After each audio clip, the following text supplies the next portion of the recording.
खुलुमबाय बेयो बड'लेण्ड इंखं टेलिभिजन दिनै 25 डिसेम्बर 2020 शुक्रबार खालि सानसेनि बरादखौ नोंथांमोननि खाथियाव लानानै फैदों आं सदानन्द दैमारिया।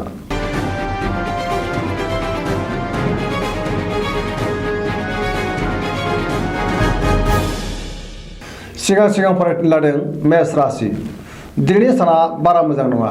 गोसोआव गोजोननाय गैयै जागोन। गोसोखौ गोबां गुलुं गुजुं मोनगोन। देहाया मोजाङै थागोन। सोरनिबा सायाव रागा जोंफ्रांगोन। रांखावरियाव बारा मोजां नङा। नाङा फाङा खरसाया बांगोन। बेफार फालांगियाव मोजांद्राय नङा। खहा जानायनि सम्भावना दङ। गुबुना खहा खालामनो नाजागोन। न'खराव अनलायनाय फैगोन। मावनो लानाय खामानिखौ मावफुंनो गोब्राब जागोन। मानिबा जाहोनाव गोसो बायगोन। जेबो गोदान हाबायाव आखाइ होथ'यैआनो मोजां होननानै सानजायो। बिमा बिफानि बोसोनजों खामानिखौ मावोब्ला मुलाम्फा मोनगोन।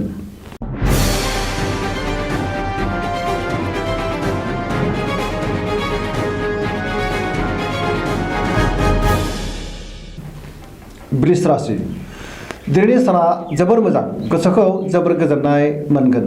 गोसोनि साननायफोरा जाफुंगोन। गोसोआव गोबां गोग्गानाय फैगोन आरो गोबां बिथिङाव गोसो दुंखांगोन। मावनो लानाय खामानिखौ थि समावनो मावफुंनो हागोन। समाजाव गोबां मान मोनगोन। रांखावरियाव जोबोर मोजां होनजायो। मोननो गोनां धोनखौबो दिनै मोननो हागोन। बेफार फालांगियाव जोबोर मोजां मुलाम्फा मोनगोन। न'खराव बिसि फिसायनि गेजेराव अनलायनाय फैगोन। देहाया दिनै मोजाङै थागोन। जायखि खामानि मावाबानो खामानिखौ मोजाङैनो मावफुंनो हागोन आरो जाफुंसारगोन। समाजाव मान मोनगोन। गोसोनि साननायफोरा जाफुंगोन। लाइमोनफोरनि गोसोआ दिनै जोबोर रमान्टिक जागोन।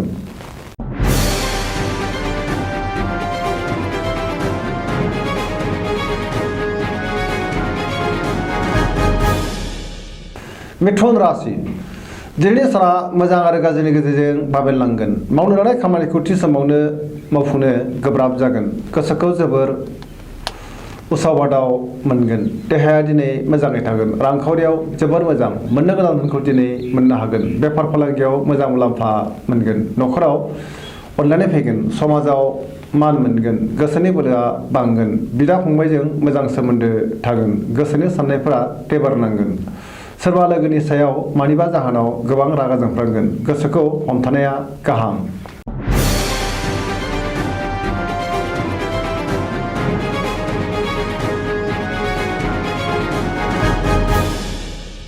कर्कट राशि।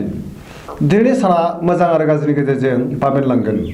गोसोखौ बेले बेजे मोनगोन। गोसोआ दिनै गिलुं गिलुं जागोन। नेगेटिभ एनार्जिनि गोहोम गोग्लैगोन। मावनो लानाय खामानिखौ मावफुंनो गोब्राब जागोन। रांखावरियाव मोजां। बेफार फालांगियावबो मोजां। देहाया दिनै मोजाङै थागोन। गुबुननि हेफाजाब मोननाय नङा। जायखि खामानि मावाबानो हारसिंनो मावनांगोन। न'खराव बिसि फिसायनि गेजेराव अनलायनाय फैगोन। गोसोआ जोबोर रमान्टिक जागोन। सोरबा लोगोआ खहा खालामनो नाजागोन। सांग्रां जानाया गाहाम।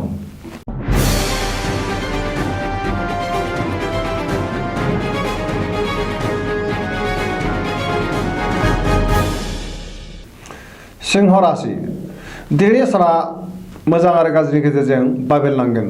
बहाबा दावबायहैयोब्ला सांग्रां जानाया गाहाम। नङाब्ला जाब्रबथायनि आसा दङ।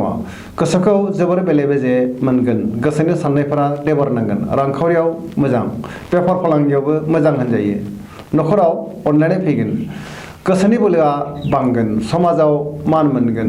सोरबा लोगोनिफ्राय हेफाजाब मोनगोन। न'खराव बिसि फिसायनि गेजेराव अनलायनाय फैगोन। बिमा बिफानि बोर मोनगोन।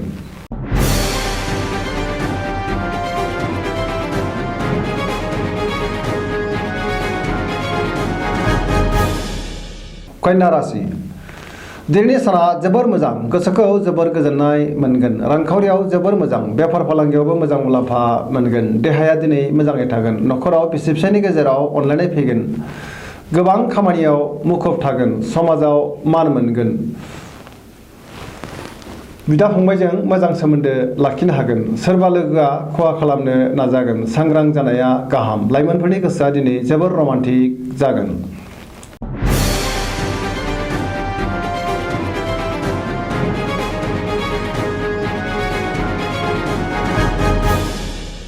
तुला राशि।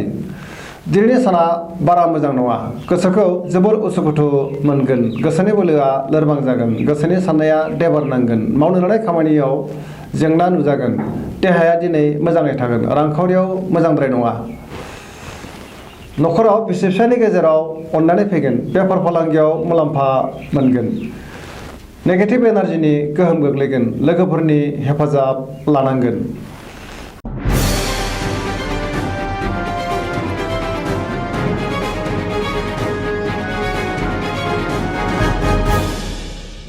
वृश्चिक राशि दिनैनि साना जोबोर मोजां गोसोखौ जोबोर गोजोननाय मोनगोन मावनो लानाय खामानिखौ थि समावनो मावफुंनो हागोन समाजाव मान मोनगोन नखराव बिसि फिसायनि गेजेराव अननानै फैगोन बिदा फंबायजों मोजां सोमोन्दो थागोन रांखावरियाव मोजां बेफार फालांगियावबो मोजां मुलाम्फा मोनगोन आयआ बांगोन मोननो गोनां धोनखौ दिनै मोननो हागोन देहाया मोजाङै थागोन गुबुननि गोसोखौ बोनो हागोन समाजाव मान मोनगोन बयनिबो गोसोखौ जै खालामनो हागोन लोगोफोरजों गोरोबनो रोंगोन लाइमोनफोरा दिनै जोबोर रमान्टिक जागोन आरो गावबा गावनि गोसोनि साननायफोरखौ फोरमायलायनो हागोन लिरनाय फरायनायाव गोसो दुंगोन आरो गोबां मोजां फिथाइ मोनगोन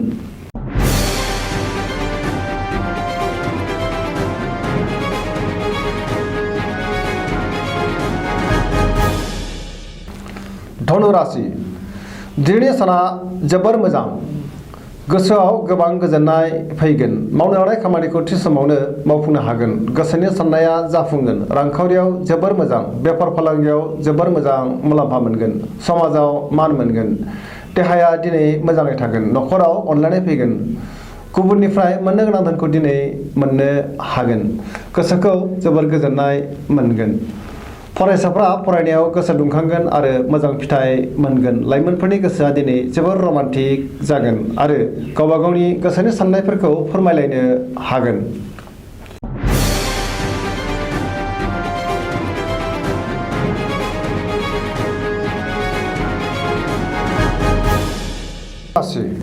दिनैनि साना बारा मोजां नङा गोसोखौ जोबोर गुलाय गुजाय मोनगोन नेगेटिभ एनार्जिनि गोहोम गोग्लैगोन देहाया मोजाङै थागोन रांखावरियाव बारा मोजां नङा नाङा फाङा खरसाया बांगोन मोननो गोनां धोनखौ दिनै मोननो गोब्राब जागोन बेफार फालांगियाव खहा जानो हागौ नखराव बिसि फिसायनि गेजेराव अनलायनाय फैगोन लाइमोनफोरनि गोसोआ दिनै जोबोर रमान्टिक जागोन फरायसाफ्रा फरायनायाव गोसो दुंगोन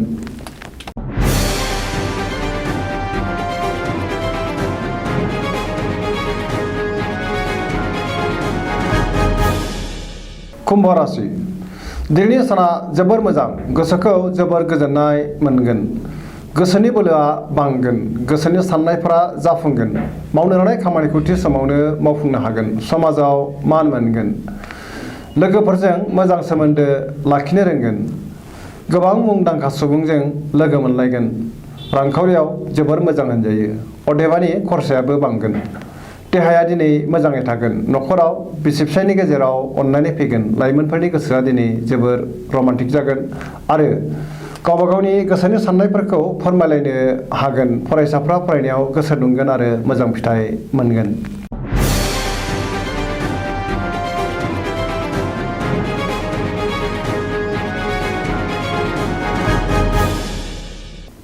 मीन राशि दिनैनि साना बारा मोजां नङा सोरबा आंगो लोगोजों एना एनि जानो हागौ गोसोआव जोबोर गुलुं गुजुं साननाय फैगोन देहाया दिनै मोजाङै थागोन रांखावरियाव मोजांद्राय नङा नाङा फाङा खरसाया बांगोन मोननो गोनां धोनखौबो मोननो गोब्राब जागोन बेफार फालांगियाव मोजां मुलाम्फा मोनगोन नखराव अननानै फैगोन बहानिफ्रायबा गाज्रि खौरां मोननो हागौ सोरबा सुथुरा गाज्रि नोजोर होखोमागोन गुबुननि थाखाय गोबां खहा जानांनोबो हागौ सांग्रां जानाया गाहाम नेगेटिभ एनार्जिनि गोहोम गोग्लैगोन